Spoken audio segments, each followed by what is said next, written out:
పంచారామ క్షేత్రం సామర్లకోట శ్రీ కుమారరామ భీమేశ్వర స్వామి ఆలయంలో మహాశివరాత్రి ఉత్సవాల నిర్వహణకు అన్ని ఏర్పాట్లు పూర్తి చేసినట్లు ఆలయ ఈవో బళ్ళ నీలకంఠం తెలియజేశారు. కాకినాడ జిల్లా సామర్లకోట శ్రీ కుమారరామ భీమేశ్వర స్వామి ఆలయం నందు మహాశివరాత్రి పర్వదినాన్ని పురస్కరించుకుని ఫిబ్రవరి 24 నుంచి మార్చి 1వ తారీఖు వరకు మహాశివరాత్రి ఉత్సవాలు అతి వైభవంగా జరగనున్నాయి. ఈ సందర్భంగా భక్తులకు ఎటువంటి అసౌకర్యం కలగకుండా అవసరమైన అన్ని ఏర్పాట్లు చేయడం జరిగింది. కోనేరులో ఉన్న నీరు అంతా బయటికి పంపింగ్ చేసి మళ్లీ కొత్త నీరు పెట్టడం జరిగిందని ఆలయ కార్యనిర్వహణ అధికారి బళ్ళ నీలకంఠం తెలిపారు.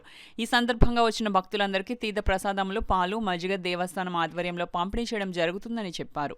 24వ తారీఖు రాత్రి శ్రీ స్వామివారి కళ్యాణం, 26వ తారీఖు మహాశివరాత్రి పర్వదినం.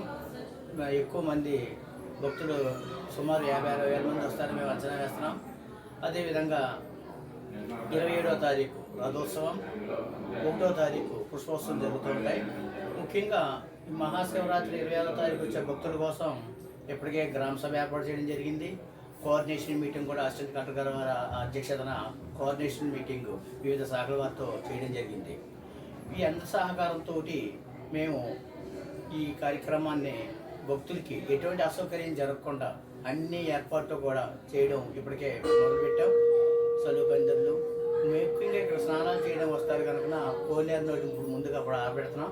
తర్వాత దాన్ని బ్లీచింగ్ అది చల్లి మళ్ళా 20వ తారీఖు కల్లా స్నానాలు చేయడానికి శుభ్రంగా మంచినీరు ఏర్పాటు చేయడం జరుగుతుంది. అదేవిధంగా వచ్చిన ప్రతి భక్తులకి కూడా ముఖ్యంగా స్వచ్ఛంద సంస్థలు ఇక్కడ శివరాత్రి రోజు ఉదయం నుంచి సాయంత్రం 4 వరకు కూడా ఉచిత అన్నప్రసాదం వివిధ ఆర్యవైశ్య సంఘం వాళ్ళు అలాగే కొంతమంది ఈ విధంగా చేయడం జరుగుతుంది.